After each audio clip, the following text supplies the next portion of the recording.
अरे दादा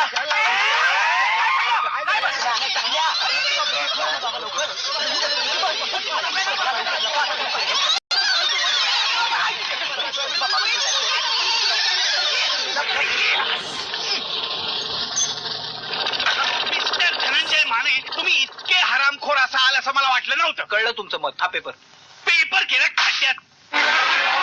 बघा मी बरोबर बघितलं.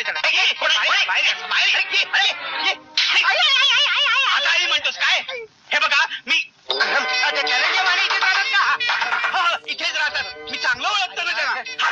नारायण बेशरम, शरम नाही आवडत तुम्हाला? तुम्ही 4 जण इथे चोरून राहताय, मला माहित नाही असं वाटलं का काय तुम्हाला? काल मी तुम्हाला बोलणारच होतो. काही एक बोलायचं नाही आणि काही एक ऐकायचं नाही. 4 दिवसाच्या आत खोली खाली करा हे सांगायला इथे आलेलो आहे मी. खोली काल माफ करा, काल आम्ही थोडासा घोटाळा केला. थोडासा घोटाळा